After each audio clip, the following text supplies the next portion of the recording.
presentación. Entonces, les decía que empecé a recibir bastantes dudas con el tema de la exposición, lo cual me hace entender que no lo han comprendido completamente. Entonces, por eso les hice la pregunta y vamos a ver cómo van las... Y no, y no es que me voy a enojar ni nada, simplemente, simplemente, o sea, simplemente voy a escucharlos y les tengo que repetir, ¿no? Es mi trabajo. Así que no, no crean que es que estoy molesto o algo por el estilo, simplemente.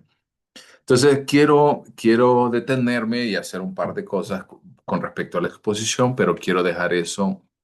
No sé si quieren que toquemos eso ahorita antes de seguir con el contenido que estábamos desarrollando de los trastornos del neurodesarrollo, o quieren que lo dejemos para el final de la clase y luego se van a trabajar cada uno por su cuenta. Todavía nos quedan muchas diapositivas, en realidad estamos como a la mitad, porque tenemos autista, que no lo hemos terminado, autista, TDAH y tenemos trastorno específico del aprendizaje. Así que todavía hay. Ok, sí, porque en realidad no vamos a terminar no vamos a lograr terminar la presentación hoy tampoco, así que Yo opino que al final, Lick, pero no sé qué dicen mis compañeros. final, ok, sí, por ahí pusieron dos personas también al final, Al solo final una, está bien, Lick. ok, entonces vamos a hacer lo siguiente, vamos a seguir la parte de la presentación relacionada con los trastornos del neurodesarrollo. Eh, Vamos a trabajar ahorita una parte, luego vamos a tomar una pequeña pausa porque como y de ahí voy a como a las 7:00 y pico voy a ponerles a ustedes y que se vayan a trabajar un poquito en la discusión a nivel grupal, porque sí tenemos ese tema. Con respecto a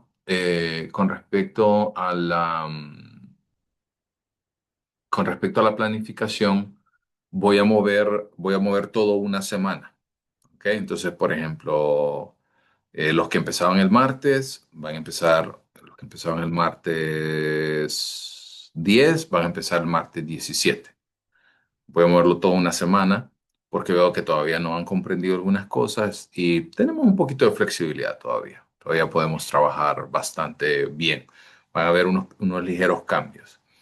Eh, y el examen, porque resulta que tengo varios también que llevan ética conmigo y entonces hubieran tenido doble examen entonces el día lunes. Entonces se va a mover en lugar de hacerlo el lunes, como habíamos acordado el martes pasado, lo vamos a hacer el jueves 12, jueves 12.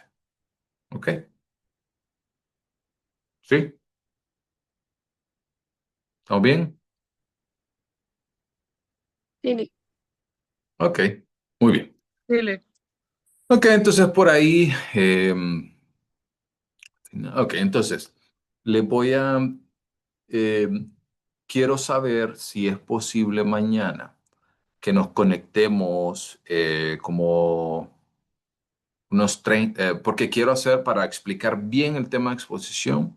Vamos a hacer algo mejor. Les voy a explicar mañana el tema de exposición porque voy a habilitarles ya todos los espacios en campus virtual para que ustedes vayan viéndolo y les voy a poner los ejemplos exactamente dónde lo deben de subir, en qué momento, la planificación y la actualización en este sentido. ¿Sí? Mejor vamos a hacer eso. Mañana iba a ser una sesión rapidita de trabajo, no va a ser una clase completa como algo de trabajo, como una media hora quizás. Andrea, ¿Cómo a qué hora, Lick? Porque mañana tenemos la charla de ética con el director de psicólogos a las 4 y otros tenemos clases de cualitativo a las 5. ok. ¿Y a qué hora? Yo pienso más o menos a esta hora. A las 6, sí, a las 6 Sí, o estaría sea, bien. ¿Qué a la opinas? misma hora de siempre. ¿Sí? ¿Parece? Ok. Sí, sí. Ok. Bueno, quedamos asientos. Ok, listo. Perfecto. Entonces, Sí, para entonces mañana dedicar todo eso a esta parte porque les quiero habilitar las tareas y revisárselas y que ya ustedes lo puedan subir y todo eso. Ok, muy bien. Entonces, continuemos con la parte de, trastorno del espectro autista, que fue donde nos quedamos que fue donde nos quedamos la semana, bueno, el martes anterior, para que continuemos en el desarrollo de esta tarea. Entonces, vamos a continuar. Deme un segundito. Ah, y ya les voy a subir también esta presentación porque ya está completa. Ok. Entonces, a manera de repaso. ¿Cuáles son para que ustedes vayan trabajando por ahí en su cuaderno y me van escribiendo al chat? ¿Cuáles son los trastornos que hemos visto hasta este momento? Me lo pueden escribir al chat o me lo pueden escribir, o si alguien quiere abrir el micrófono y hacer un recordatorio breve. Olivier, Eh, bueno, tengo anotado trastornos del lenguaje, del sonido del habla, de la fluidez del inicio en la infancia, que es el tartamudeo, de la comunicación social y el del espectro autista. perfecto. ¿Y qué características tiene, por ejemplo, las disfunciones comunicacionales? El primero, como el trastorno del lenguaje, por ejemplo, porque me pusieron trastorno del lenguaje, tartamudeo, déficit de atención no lo hemos visto, solo hemos visto diagnóstico diferencial como tal. Empezamos a ver el espectro autista, comunicación social. ¿Cuál sería la característica principal del trastorno del lenguaje? Dificultad en la adquisición y uso del lenguaje. Bien. Ansiedad social todavía no lo hemos visto, eso lo va a exponer el grupo 2 o 3, no recuerdo ahorita. El TEA, que es el que estamos viendo ahorita, trastorno del espectro autista. Recuerden que cuando hablamos del trastorno del lenguaje, es la dificultad que tiene tanto en el proceso de comprensión como de expresión. Reina por ahí la dificultad para la comunicación, ya sea en el habla, la comunicación o el lenguaje como tal. Puede ser tanto expresivo como receptivo. Tartamudeo, que es el inicio, ¿verdad? El inicio de la comunicación, entiéndase por inicio del proceso, que generalmente van a repetir palabras, van a repetir letras o sílabas, tienden a complicarse bastante para estos individuos. También podemos notar que, por ejemplo, hay algunos aspectos, en el caso del pragmático o de la comunicación social, donde la persona o el niño falla en realizar un proceso de expresión comunicativa asociado con reglas, normas, eh, y algunos otros factores asociados con, por ejemplo, elementos como respetar los espacios, educación, y otros aspectos un poco más elaborados como, por ejemplo, la utilización del sarcasmo, la utilización de paradojas, fábulas y ese tipo de cosas. Hablamos en el siguiente que empezamos a discutir un poco acerca ya vimos el trastorno de discapacidad de desarrollo intelectual y el retraso global del desarrollo, que ya lo vimos, que son dificultades tanto en el proceso de los dominios conceptuales, prácticos y sociales, y también empezamos a hablar acerca del trastorno del espectro autista. ¿Cuáles eran las características primordiales del trastorno del espectro autista?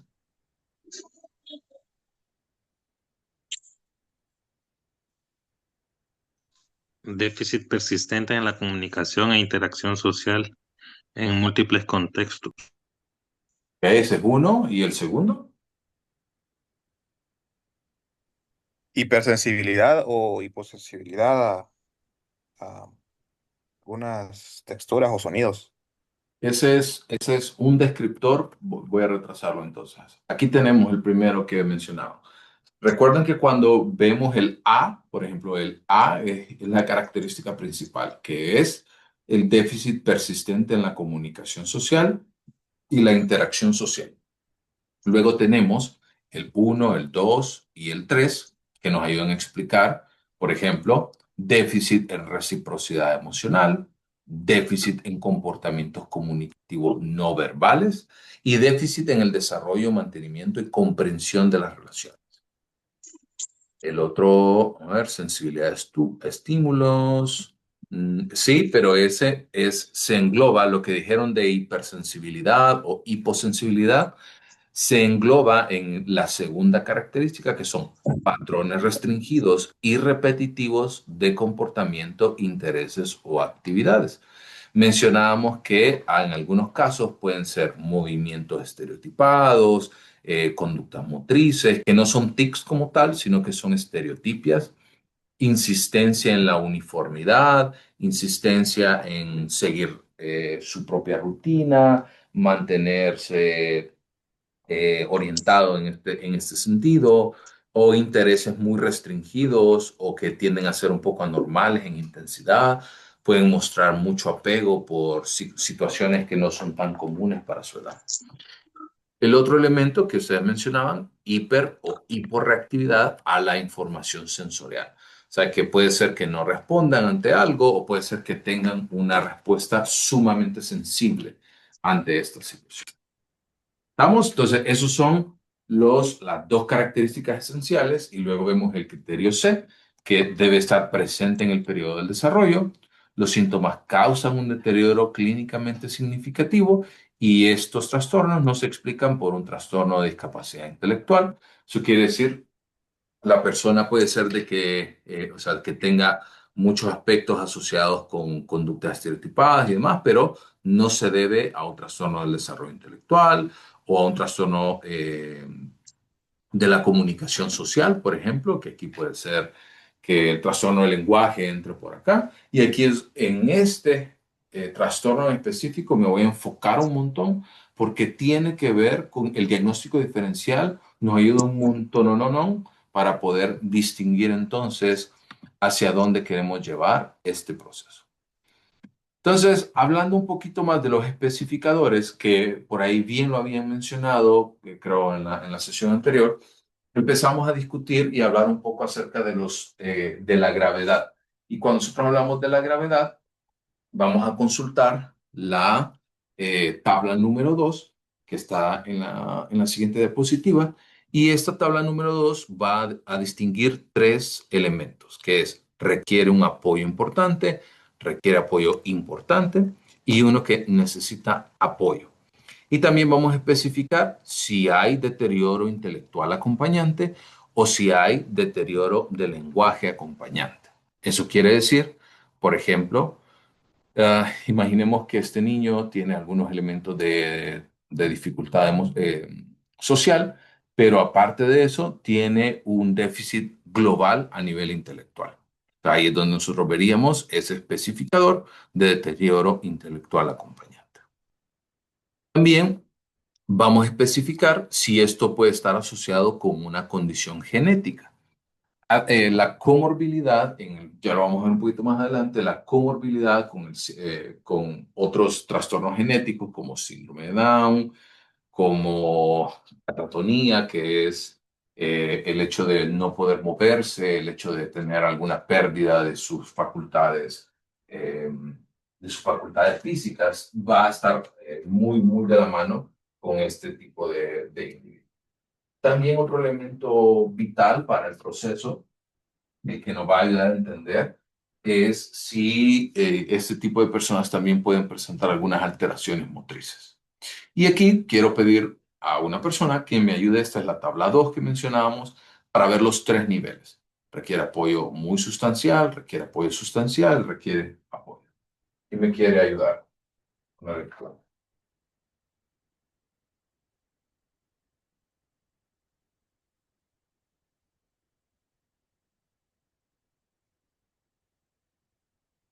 Sin pelearse, ¿ah? Le ayudo, Lick. Adelante, Elvi. Nivel 3 requiere apoyo muy sustancial, comunidad social. déficits severos en comunicación verbal y no verbal, mínima iniciativa social, repuestos limitados a interacciones, interacciones, interacción restringida a intereses muy específicos, conductas restringidas repetitivas, inflexibilidad extrema, conductas repetitivas marcadas, conductas repetitivas marcadas, dificultad muy significativa para cambiar de actividad o foco, interferencia grave en múltiples áreas del funcionamiento. Nivel 2 requiere apoyo sustancial, déficits marcados en habilidades sociales, interacciones limitadas, comunicación verbal y no verbal, claramente atípica, respuestas reducidas o anormales. Inflexibilidad evidente, conductas repetitivas, frecuentes y visibles, dificultad clara para cambiar de actividad, interferencia funcional en varios contextos. Nivel 1 requiere apoyo.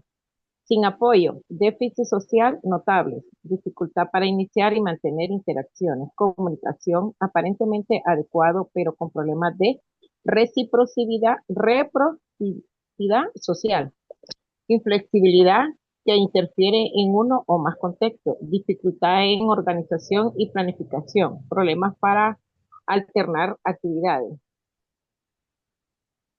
Perfecto. Entonces, Elvia me ayudó un montón ahorita con la lectura, pero ¿cuáles creen ustedes que a manera de resumen, qué es la diferencia entre nivel 1 y nivel 2?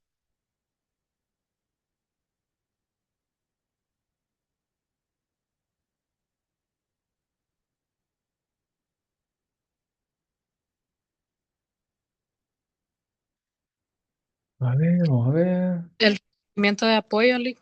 Ana María, ok, muy bien. Entonces, recuerden que tenemos siempre las dos características, comunicación social y conductas restringidas o repetitivas.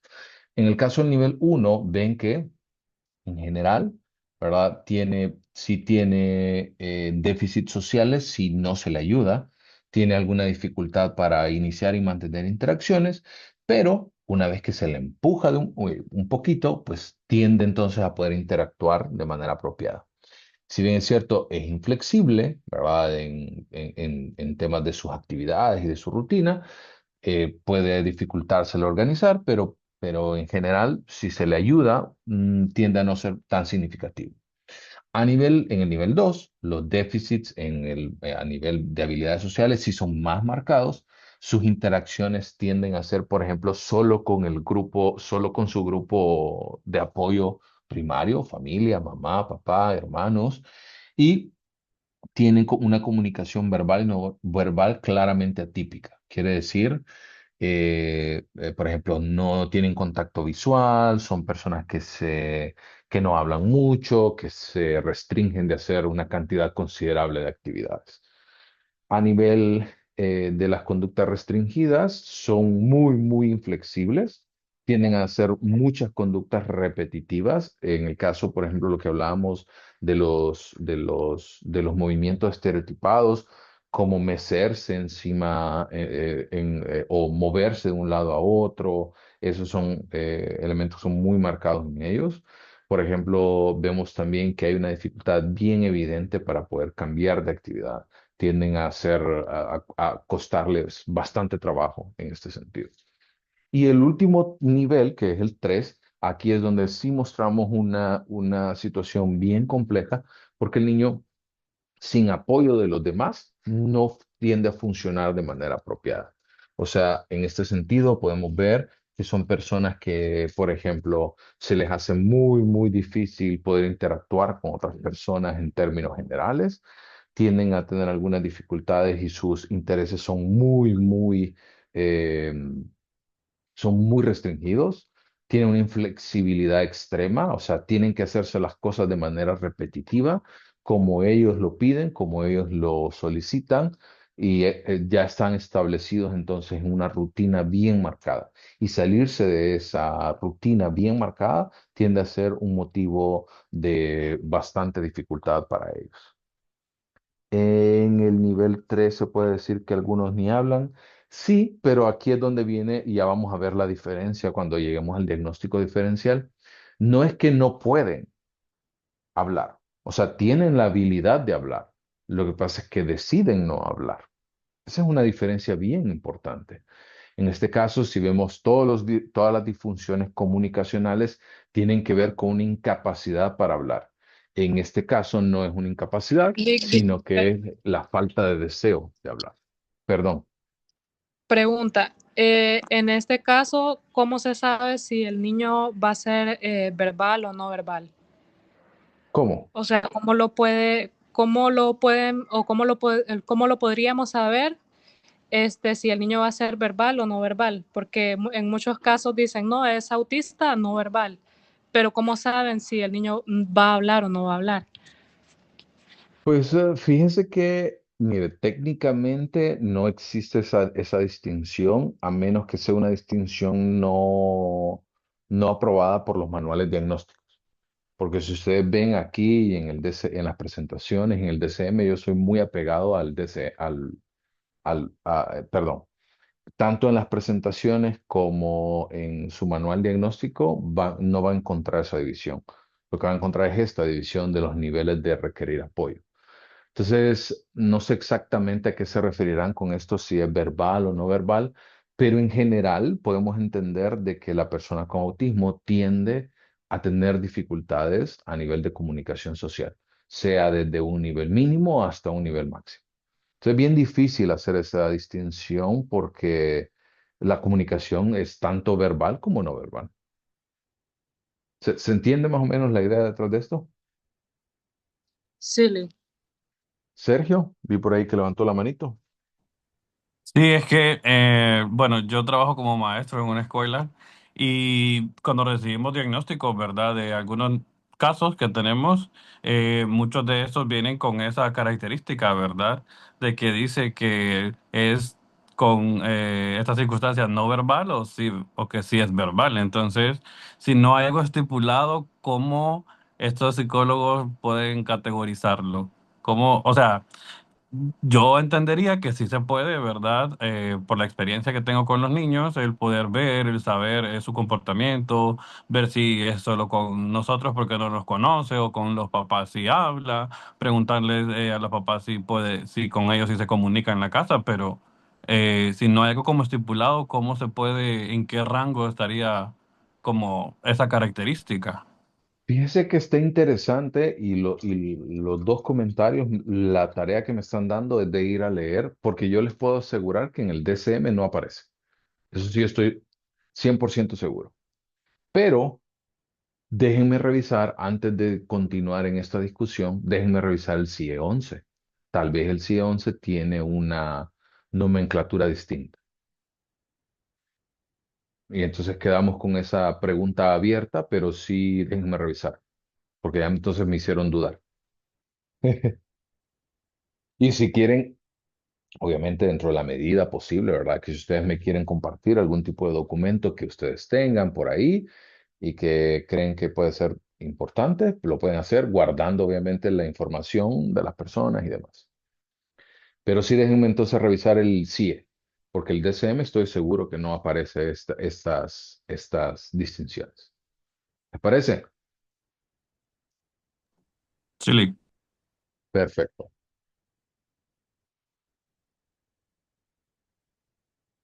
Ok, entonces avancemos a hablar un poco acerca de las características diagnósticas del TEA. Cuando nosotros hablamos que en la etapa en la que el deterioro funcional se vuelve evidente, va a variar tanto de las características del individuo como de su entorno. Hablábamos anteriormente que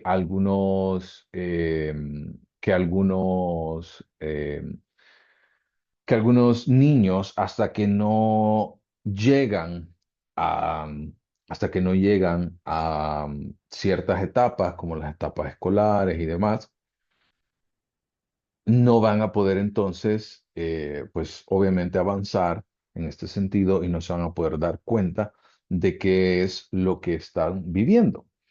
Hasta que no llegan a la etapa escolar, obviamente no van a saber que tienen una deficiencia como tal, porque pues no se les ha retado en este sentido.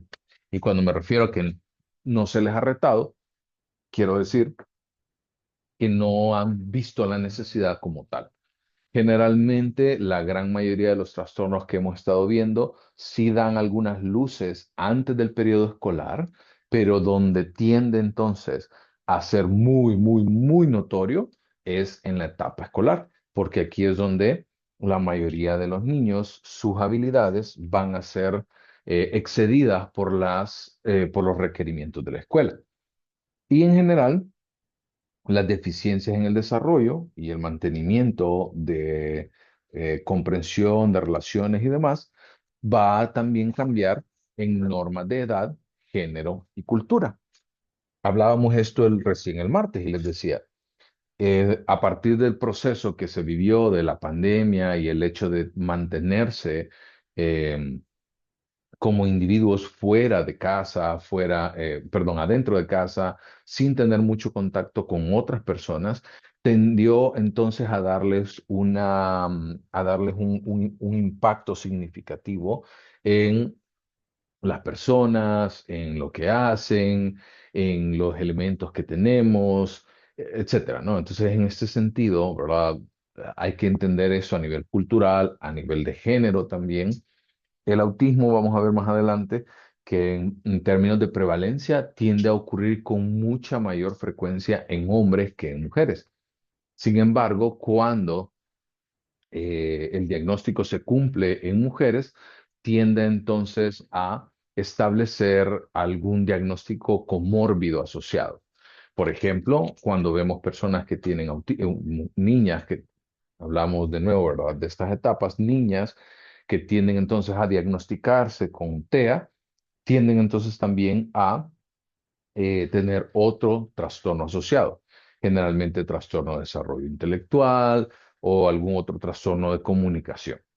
Entonces, en general, vamos a entender estas diferencias claves, obviamente, entre estos factores. También hay muchas personas con trastornos del espectro autista que no tienen impedimentos intelectuales o de lenguaje, pero y que aprenden entonces a reprimir el comportamiento repetitivo en público. Por ejemplo, ustedes recuerdan que hace, no sé, hace un montón de tiempo, quizás unos 10, 15 años, empezaron a hablar de que Messi era una persona que padecía de Asperger. ¿Una vez escucharon eso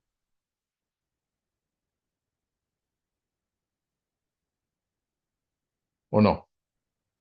Sí, Lick, pero se supone que no es algo que él lo haya dicho o algo oficial, pues. Correcto. Fueron puras conjeturas, puras conjeturas.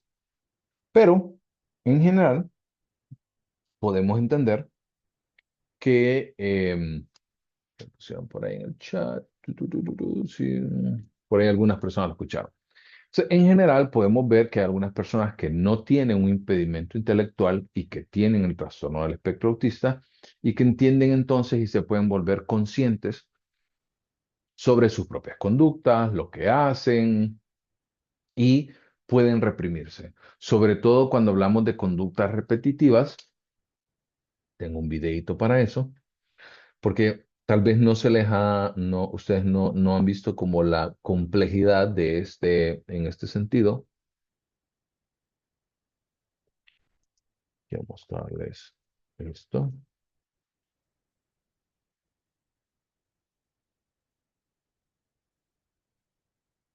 Un segundito.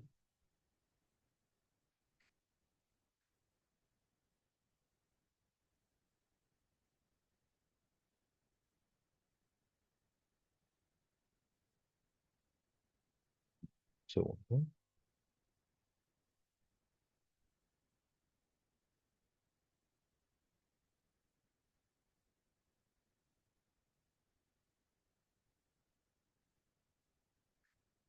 Ok. Voy a poner en silencio. Es un short. Espérame un ratito. Acá. Optimizar. Ok. ¿Están viendo mi pantalla? Sí. El video. En la pantalla sí, pero el video está pausado. Ok.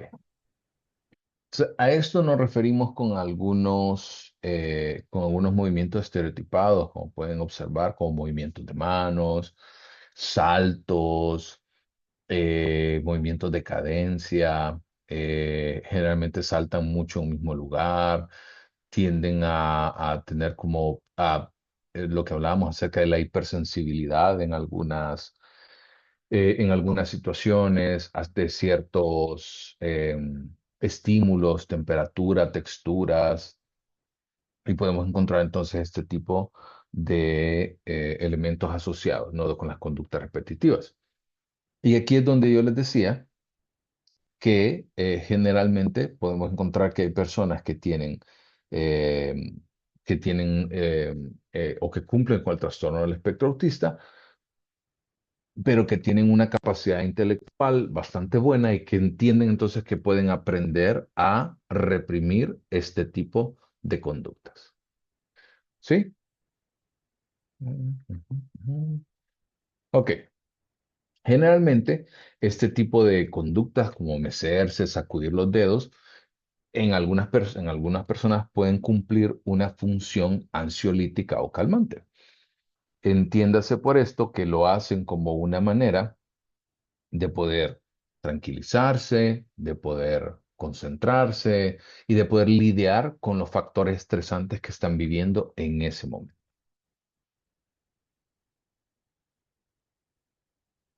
¿Vamos bien? ¿Dudas? Una manera de regulación, sí, también puede pasar esto de que lo usan eh, como una manera de lidiar con las situaciones que están eh, viviendo en su día a día. ¿Dudas, preguntas hasta este punto?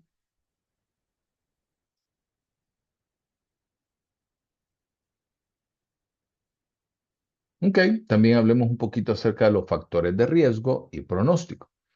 En general, nosotros podemos ver que algunos de los factores pronósticos mejor establecidos son la presencia o ausencia de trastornos del desarrollo intelectual y deterioro del lenguaje. Entonces, en general, nosotros podemos ver que la mayoría de personas que tienen el trastorno del espectro autista también pueden tener algunos elementos comórbidos o, en otros casos, algunos problemas de salud mental adicionales.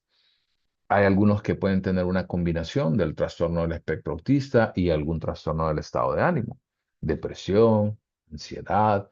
Incluso hay un apartado que vamos a ver a continuación que tiene que ver mucho con el riesgo de conductas suicidas, sobre todo porque son personas que la comunicación social no se les da, tienen bastantes falencias en ese sentido y por ende tienden a fallar en la comunicación.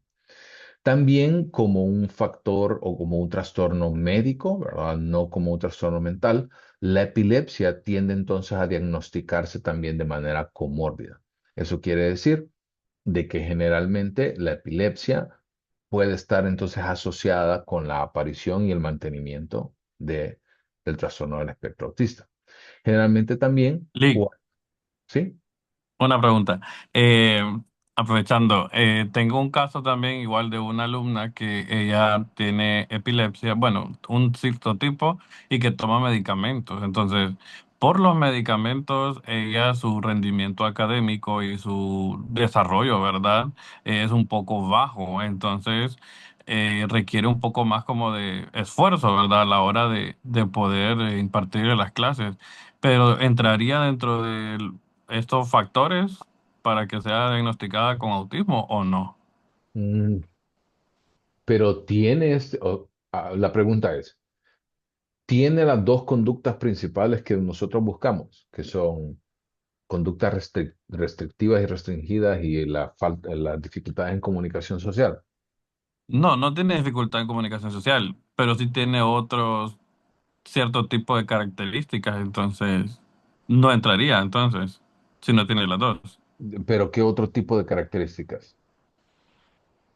Como un poco como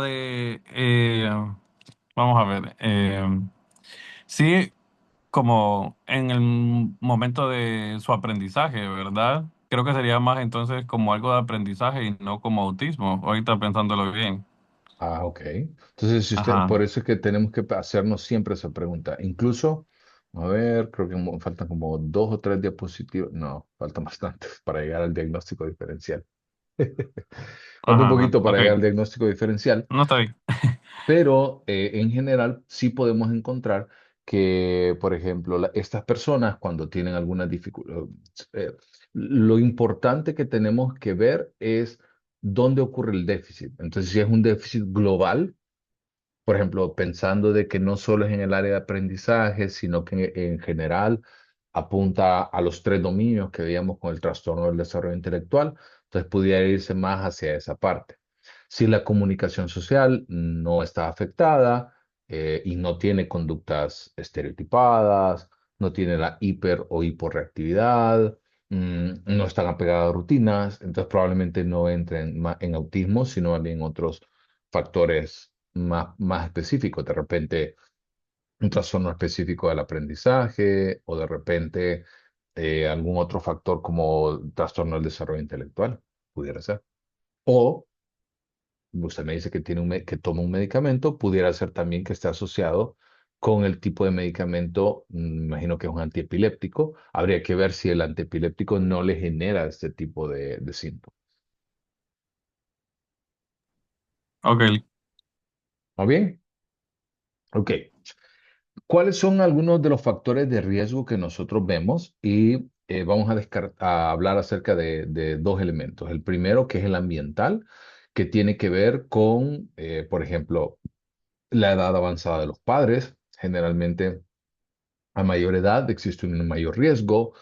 También la prematuridad extrema o la exposición en el útero a ciertos medicamentos o teratógenos como ácido valproico que puede estar en alguna medicación, la utilización de sustancias, nicotina, alcohol, pueden generalmente contribuir al riesgo del trastorno del espectro autista.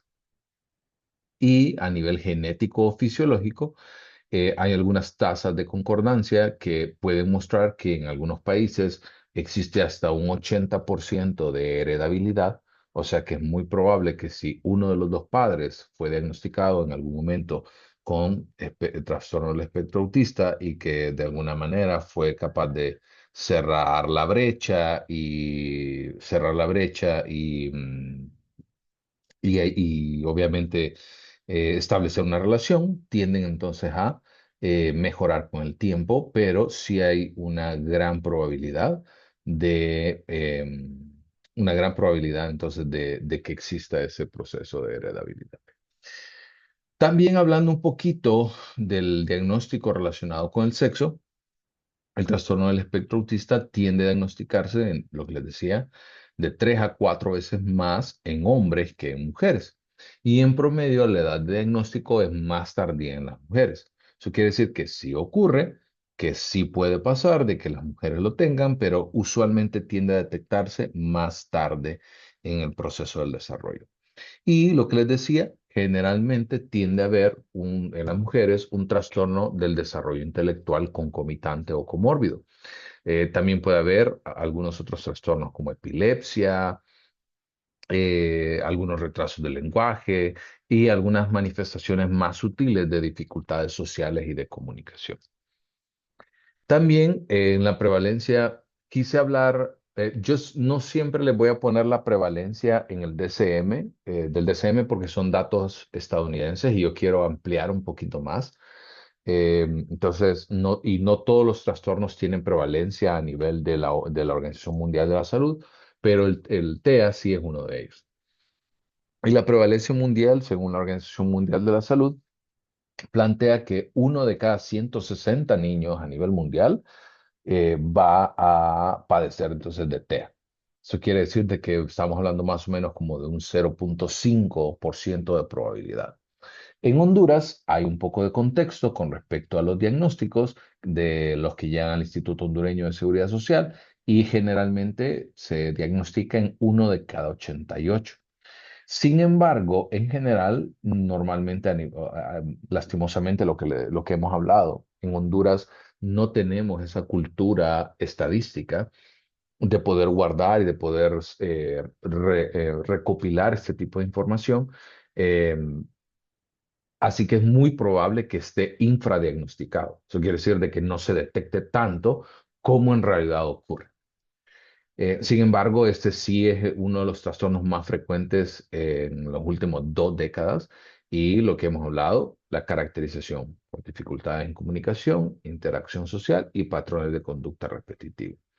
Y lo que les decía, lastimosamente va a ser muy difícil que tengamos la cifra exacta porque aparte de eso, aparte de que tenemos algunas dificultades para el proceso de reportes, de recopilación de datos y demás, hay una alta demanda de atención sanitaria en el país y también pensar que hay una gran cantidad de población que nunca llega a recibir en realidad los servicios de salud mental. También existe, y lo que les decía, un apartado específico para la asociación con pensamientos o comportamientos suicidas, ya que en general las personas con autismo, si las comparamos con personas sin este diagnóstico, tienden a mostrar un alto grado de riesgo de muerte por suicidio. Y en general esto se tiende a asociar mucho con que hay un mayor riesgo de autolesión, desde elementos un poco más simples como cortes, pero que hay existe la presencia de pensamiento suicida y de la planificación de quitarse la vida. Y en general, lo que hemos hablado, el tema de comunicación social tiende a ser muy frecuente y muy recurrente en este tipo de personas, ya que no tienen generalmente un vínculo con una persona que le apoye o que le ayude entonces a gestionar estas habilidades. ¿Ok? ¿Dudas antes de que entremos a la parte del diagnóstico diferencial? ¿Preguntas, consultas? No, Ok. Solo un segundito porque estaba... Ok.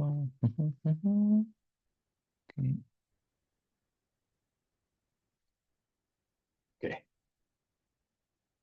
Ahora, quiero que me tengan paciencia porque es bien largo el diagnóstico diferencial en este sentido. 1, 3. Ok, regreso. Entonces, cuando hablamos del diagnóstico diferencial, vamos a ir comparándolo con otros trastornos. Recuerden, hay algunos que nosotros ya hemos visto, hay algunos que los vamos a ver, hay algunos que no los vamos a ver en la clase. Pero vamos a ver entonces la característica principal, o sea, cuál es la superposición con el trastorno del espectro autista, pero cuál es su clave diferencial. Entonces, cuando nosotros vemos en TDAH, pueden haber algunas dificultades sociales, puede haber un proceso de inatención o hiperactividad, pero en el caso del TDAH no hay conductas restrictivas ni repetitivas, ni tampoco hay intereses inusuales. Eso quiere decir como este tipo de conductas que veíamos, como esos como conductas estereotipadas que saltan, generan como ese tipo de asociación en este sentido. Cuando lo vemos con discapacidad intelectual o el trastorno de desarrollo intelectual, indiscutiblemente guardan ambos la particularidad que tienen déficits sociales y de lenguaje, pero en discapacidad intelectual el déficit social es proporcional al nivel cognitivo global. O sea que se debe a que hay una falla, ¿verdad?, en su capacidad intelectual. Hay una dificultad en este sentido. Por otra parte, el trastorno del lenguaje, que si bien es cierto, el elemento en común sobre problemas de comunicación, pero vemos que no hay una alteración en el trastorno del lenguaje cualitativa de la comunicación no verbal, ni tampoco hay patrones restrictivos. Eso quiere decir que no hay este tipo de conductas repetitivas que van a estar asociadas claramente con el TEA. Y con el trastorno de comunicación social, si bien es cierto, pueden tener déficits sociales similares. Quiere decir que no se les hace muy fácil interactuar con otras personas, Pero la diferencia en este sentido va a estar asociado con la ausencia en el trastorno de comunicación social pragmático, con la ausencia entonces de conductas restrictivas y repetitivas. También, cuando nosotros hablamos, por eso les decía que es un montón. El martes vimos el tema de mutismo selectivo y les planteaba de que sí, eh, generalmente son personas que les falta el habla en ciertos contextos, pero no, generalmente estos son niños que pueden hablar o que no tienen ningún tipo de dificultad si lo sacamos fuera del contexto en el que pasa. El ejemplo que les puse fue el ejemplo de Rush, que es un, eh, es un actor que va muy de la mano, ¿verdad? Con el tema del mutismo selectivo y que generalmente no podía hablar con mujeres en ese contexto. El trastorno de ansiedad, generalmente puede haber aislamiento social o rigidez, pero generalmente las conductas están motivadas por miedo, no por un déficit social primario. El TOC, por otra parte, sí puede ser que hayan conductas repetitivas, pero en el caso del TOC, que es el trastorno obsesivo compulsivo, la obsesión es el pensamiento y la compulsión es el acto. Por ejemplo, este tipo de personas tienden entonces a tener asociados y les ayuda a disminuir mucho sus pensamientos las conductas repetitivas. Eh, tuve una vez un caso de una persona que cuando llegaba a su casa, él tenía que cerrar con llave su puerta 4 veces. Y tenía que asegurarse y cerrar las ventanas 4 veces. Y se verificaba y perdía un montón de tiempo en su día a día por eso. Entonces, generalmente responde ante este tipo de pensamientos intrusivos porque va a estar asociado con un tema de ansiedad, lo que esto le va a generar. El trastorno de movimientos estereotipados, repite, si hay movimientos repetitivos, pero en el TEA es parte de un cuadro global que va asociado también de comunicaciones sociales deficientes. Y los últimos, como esquizofrenia, que no lo van a ver en la clase de psicopatología de la niñez, puede haber aislamiento social o intereses extraños, pero en la esquizofrenia hay presencia de delirios y alucinaciones, lo cual el TEA no los tiene. En el síndrome de Rett, que fue en algún momento del DSM-4, fue así como el síndrome de Asperger. Hay algunos que han permanecido al tiempo y se han mantenido en ese análisis, pero generalmente el síndrome de Rett se diferenciaba porque adquiría las habilidades sociales, pero de a poco las perdía. Eso quiere decir de que el proceso de adquisición, que es una fase que le lleva a una posterior fase regresiva, eh, no se compara con el TEA. El trastorno esquizotípico, que hay pensamientos extraños, hay ansiedad social, pero en el caso, como es un trastorno de la personalidad, se tiende a diagnosticar posterior a los 18 años, y en el caso del TEA aparece desde muy temprano. Y hay algunos otros trastornos de personalidad donde hay dificultades interpersonales, como el trastorno de personalidad esquizoide, narcisista, pero no hay una historia temprana de déficit social ni de conductas repetitivas. Dudas, preguntas, consultas.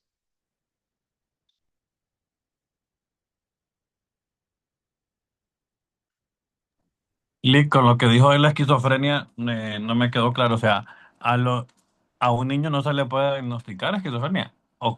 O me perdí. No, no, sí se puede diagnosticar. Lo que pasa Ah, es ok, que ok. lo que pasa es que es bien raro, es muy poco probable que esto ocurra porque generalmente el hecho de la presentación de delirios y alucinaciones, el adulto puede entenderlo, pero el niño no lo va a entender tan fácil. Pero se diferencia con el TEA, la esquizofrenia con el TEA se diferencia por eso, porque en el TEA no hay alucinaciones ni creencias irracionales. Ok. Perfecto. Ok. Entonces, 5 para las 7, nos vamos a tomar una pausa y regresamos a las 7:05.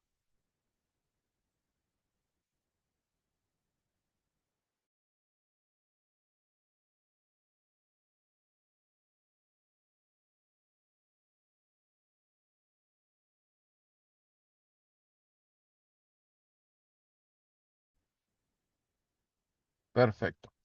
Entonces, así como hicimos el martes, ¿quién me quiere ayudar con la lectura de los criterios diagnósticos?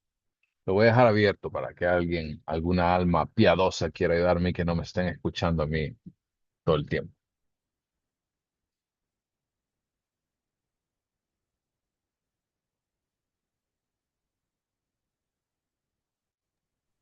Yo les podría ayudar que si gusta. Por favor. Ok, voy a adelantarlo todo. Ay, perdón. Son varias diapositivas. No hay problema. Que no se le gaste la voz. No, no se preocupe. Ok. Vamos a hacer una lectura completa y después vamos al proceso de explicación.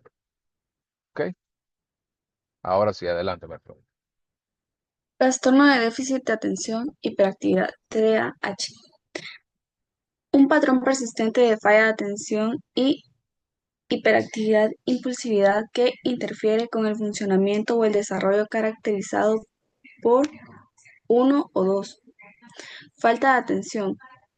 6 o más de los siguientes síntomas han persistido durante al menos 6 meses a un grado que es inconsciente con el nivel de desarrollo y que impacta negativamente y directamente en las actividades sociales y académicas ocupacionales.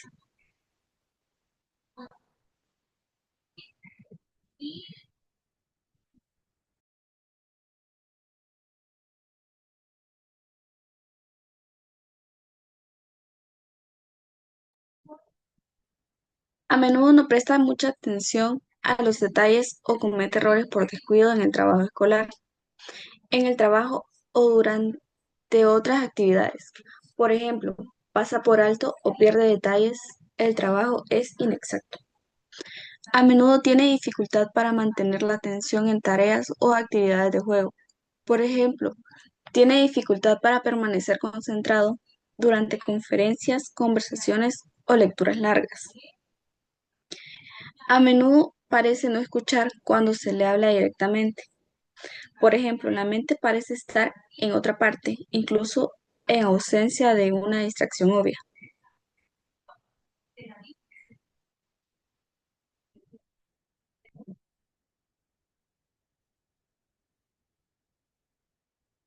A menudo no sigue las instrucciones y no termina el trabajo escolar.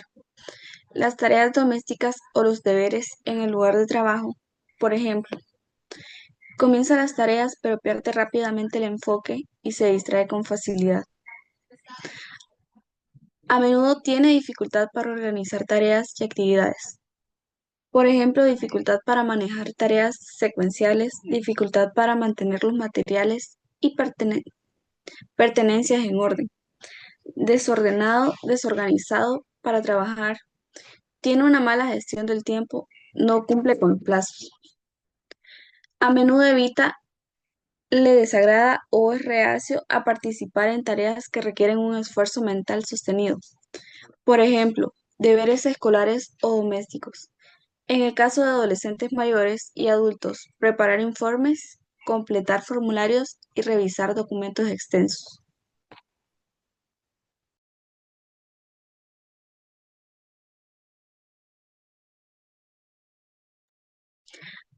Menudo pierde cosas innecesarias para las tareas o actividades. Por ejemplo, material escolar, lápices, libros, herramientas, carteras, llaves, papeles, anteojos y teléfonos móviles. A menudo se distrae fácilmente con estímulos extraños. Para adolescentes mayores y adultos, puede incluir pensamientos no relacionados. A menudo es olvidadizo en las actividades diarias. Por ejemplo, hacer tareas, hacer mandados para adolescentes mayores y adultos, devolver llamadas, pagar facturas y asistir a citas.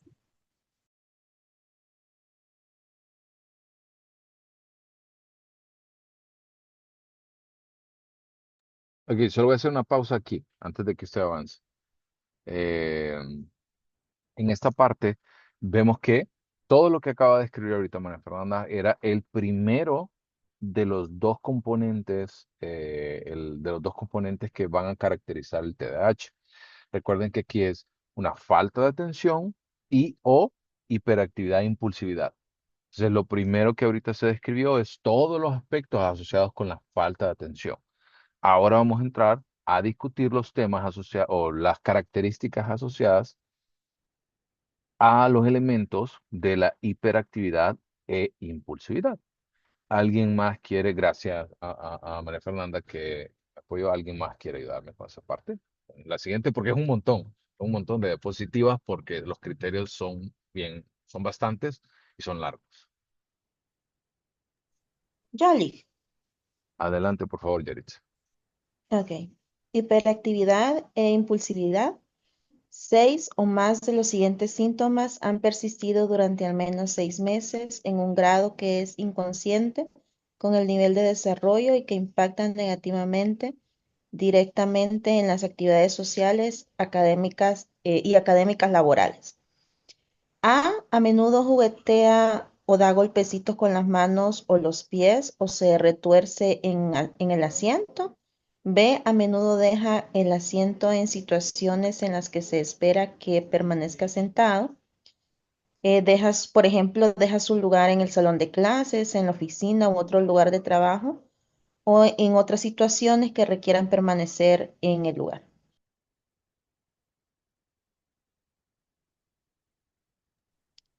A menudo corre o trepa en situaciones en las que no es apropiada, como en adolescentes o adultos, puede limitarse o sentirse inquieto.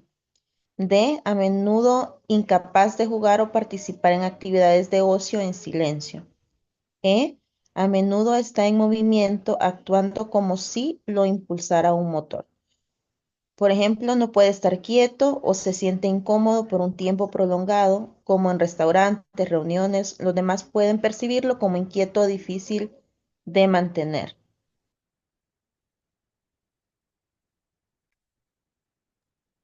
F, a menudo habla en exceso.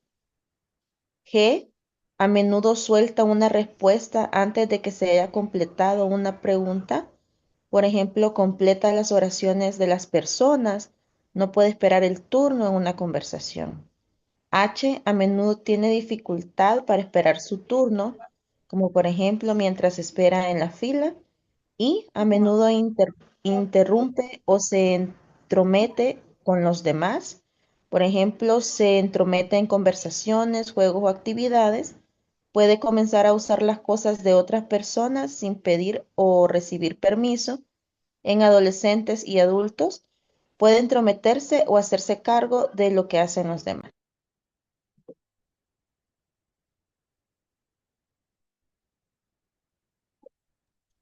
B, varios síntomas de falta de atención o hiperactivo impulsivo estaban presentes antes de los 12 años.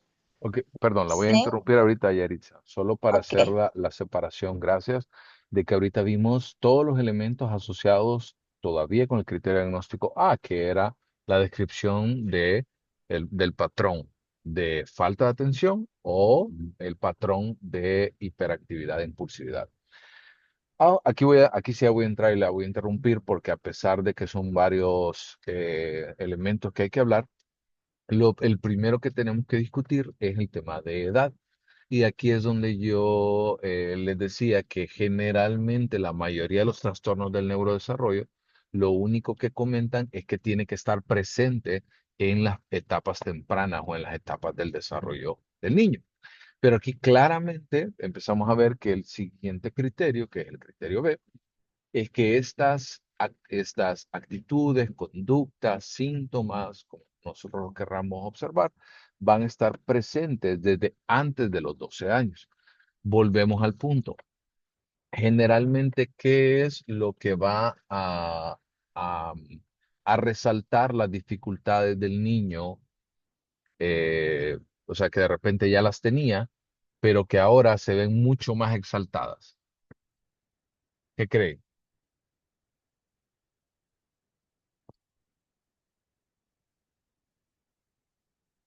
Cuando ya entran a la escuela, Ali. Exactamente. Entonces, cuando entran a la escuela, comparten un espacio con otros niños. Y si ustedes observaron, sobre todo la segunda parte, que estaba asociada con el hecho de esperar su turno, y lo que vimos anteriormente con el diagnóstico diferencial, eran los elementos asociados con el tema con el, perdón, con el tema de esperar su turno y demás. Realmente, un segundito.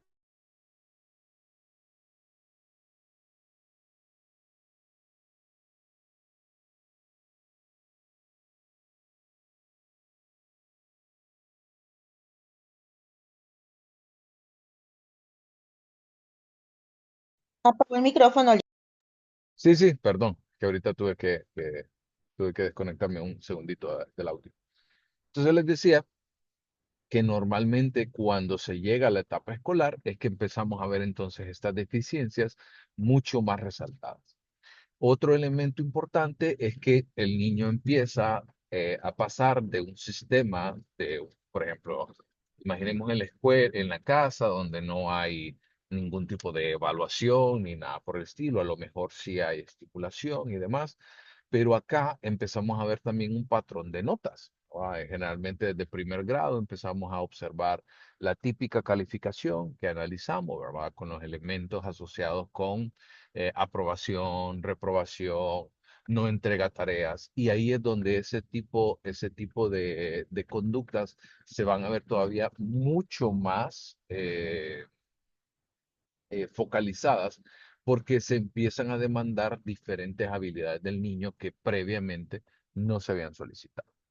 Generalmente también en el C vamos a ver que varios de estos síntomas se van a demostrar en dos o más entornos. Por ejemplo, imaginemos que el niño tiene un patrón olvidadizo en la escuela con sus tareas, pero también tiene un patrón de olvidar cosas frecuentemente y pierde cosas frecuentemente. Por ejemplo, pierde la cartuchera, pierde la mochila, pierde ropa, se olvida de su celular, se olvida de su tablet, si tiene que tomar medicamentos no lo hace. Entonces, ese patrón también tiende entonces a estar en más de dos contextos. O ese patrón, por ejemplo, de que tiene mucha energía. A mí siempre me gusta ese criterio diagnóstico que dice, actúa como si un motor lo impulsara, porque literal parece que nunca se les acaba la energía.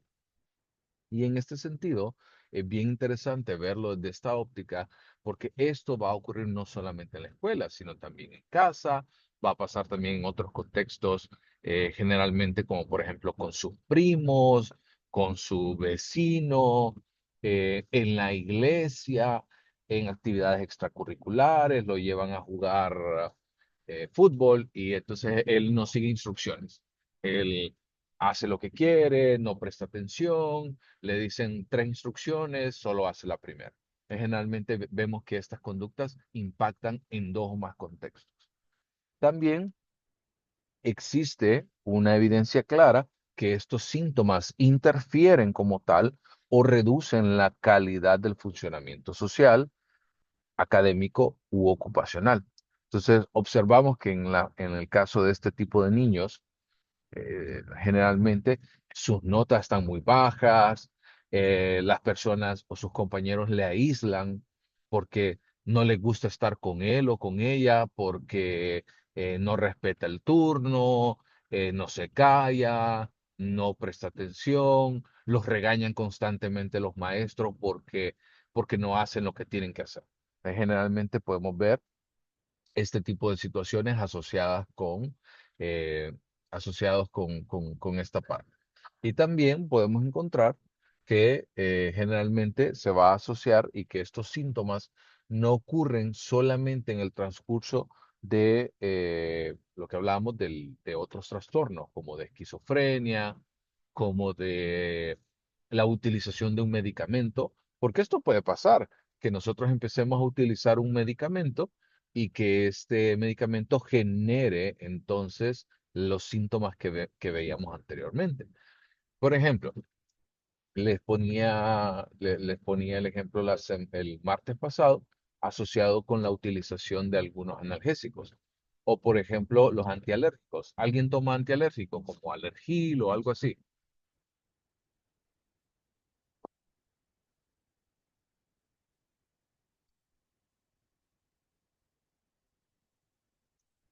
¿Sí? Nadie. O todos aquí están bien sanotes. A ver. Ah, sí, bueno. Entonces, por ejemplo, en el caso de Andrea, que toma entonces este tipo de medicamentos, ¿cómo se siente cuando los toma?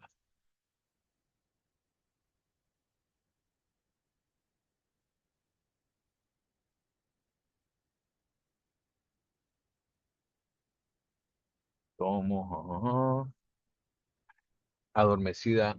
Exacto. Entonces, ¿usted cree que va a prestar la mayor atención posible en este momento? No, obviamente no. Entonces va a tener un impacto el hecho de lo que usted hace y los tipos de medicamentos y demás y algunos elementos asociados que pueden generar este tipo de cosas. Ok, ¿alguien me quiere dar con los especificadores? Adelante.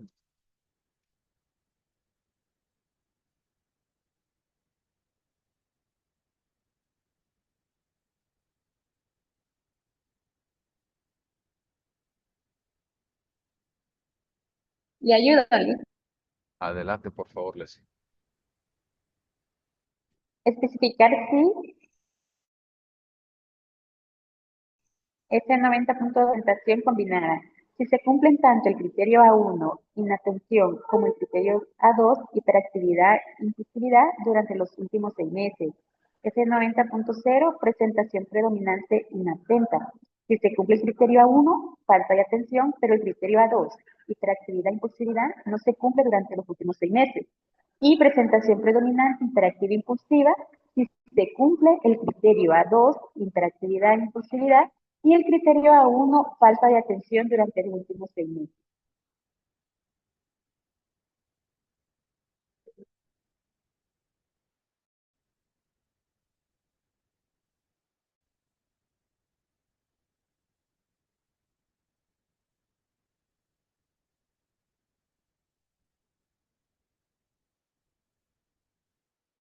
La gravedad actual, leve, pocos síntomas, si es que hay alguno, están presentes además de los necesarios para hacer el diagnóstico.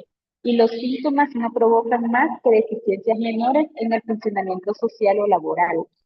Moderado, síntomas o deterioro funcional entre leve y grave están presentes. Y severo, muchos síntomas requeridos para hacer el diagnóstico, o varios síntomas que son particularmente severos están presentes, o los síntomas resultan en un deterioro marcado en el funcionamiento social o laboral.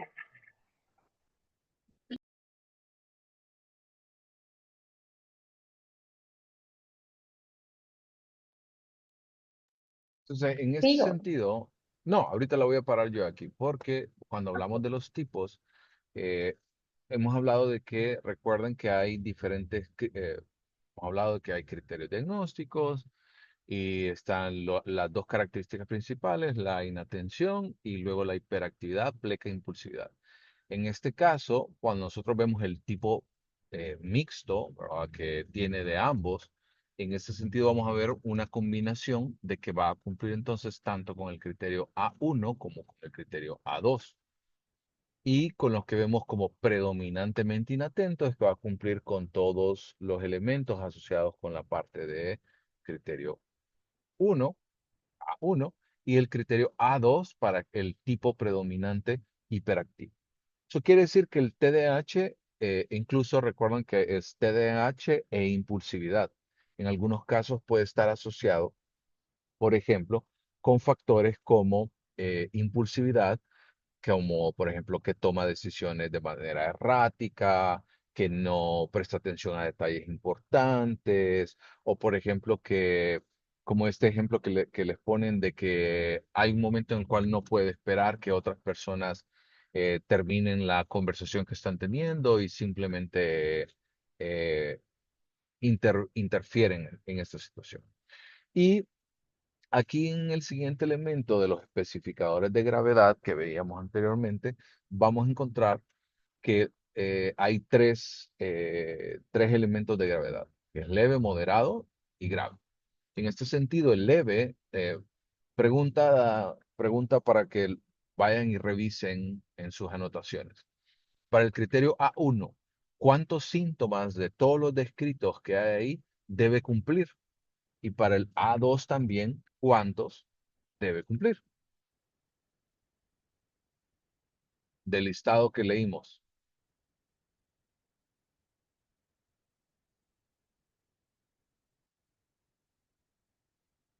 Tic, tac, tic, tac. Pueden revisarlo también ahí en su DCM.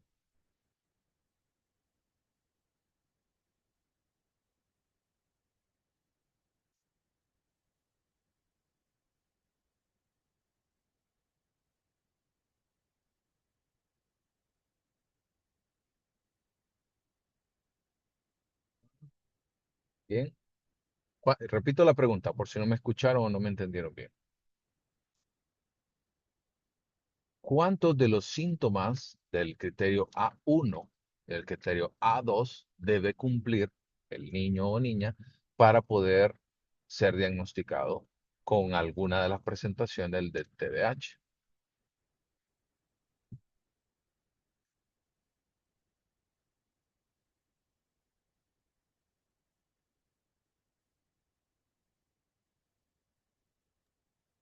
Ok, voy a ver, por ahí oí un sonidito.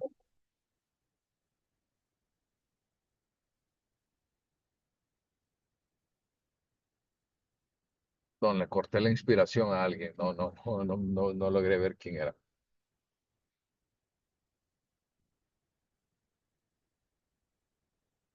Seis dicen en el chat. Ah, perdón, que ahorita no pude revisar el chat.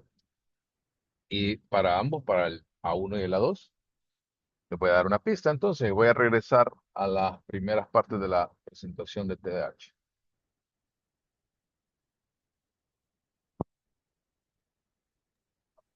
Sí, igual me ¿Ok? parece que era para tanto para el A1 y A2. Ay, Sí. perdón, me fui muy atrás. Entonces, volvemos a este punto donde observamos cuántos criterios entonces se deben de cumplir con respecto a las características.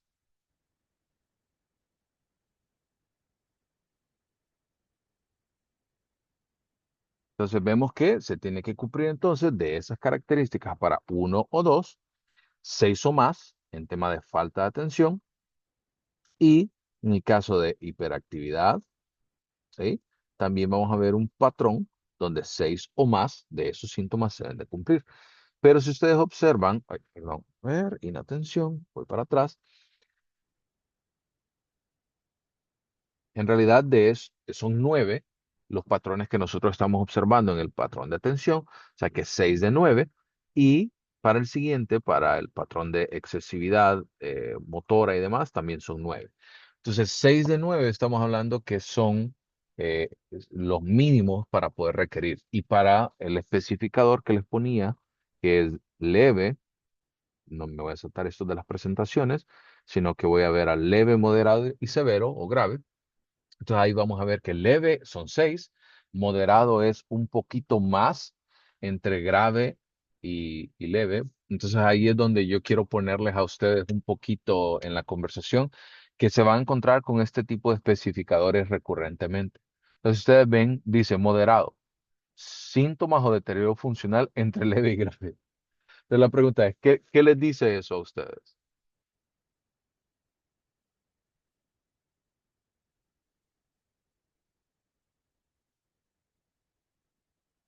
O sea, si 6 es el mínimo y 9 es el máximo, un valor entonces entre 6 y 9.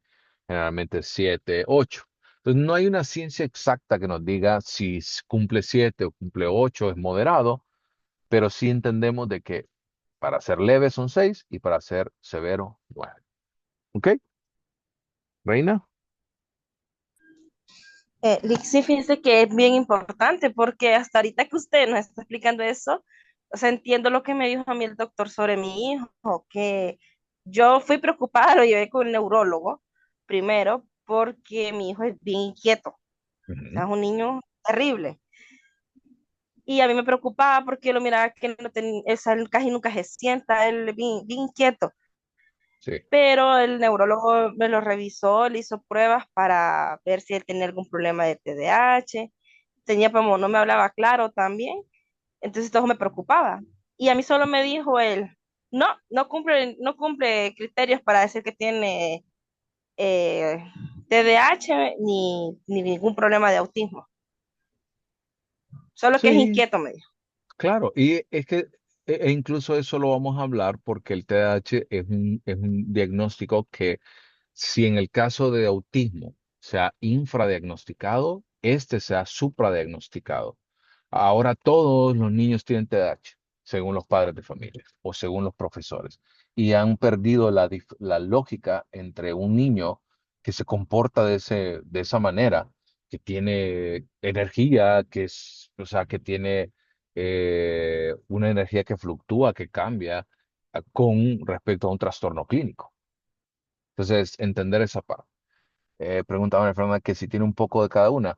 En este caso, que si tiene un poco de cada una, tiene más que ver con esta especificación anterior, que si es presentación combinada, o que la combinada es que tiene entonces tanto del criterio A1 como del A2. La predominantemente inatenta tiene solo el criterio A1 y el predominantemente hiperactivo tiene solo el criterio A2. ¿Se entiende? ¿Estamos bien? Sí, Lick. Sí, Ok. Lick. Por cuestiones de tiempo, me voy a quedar hasta aquí hoy y voy a seguir mañana. Recuerden, entonces, mañana nos vemos a las 6, pero ejecutiva la reunión rápida para explicarles entonces el tema de exposición. ¿Ok? Así que descansen y feliz Lick, noche. Sergio. grabará la reunión de mañana. Mire que yo no voy a poder estar. Sí, está bien. Yo se las Ok. grabo, pero sí quiero por lo menos que se me conecten un par para... hagamos algo. Asegúrense que por lo menos uno o dos de cada grupo estén conectados mañana. La última captura la va a tomar Lick, ¿Cuál captura? la de la clase ahorita para encender las cámaras o no. Ah, no, no, no. Ahorita no. Tranquilo. Así que nos vemos mañana y pórtense bien. Feliz noche. Gracias, Lick. Gracias, Gracias. Gracias, Lick. Lick.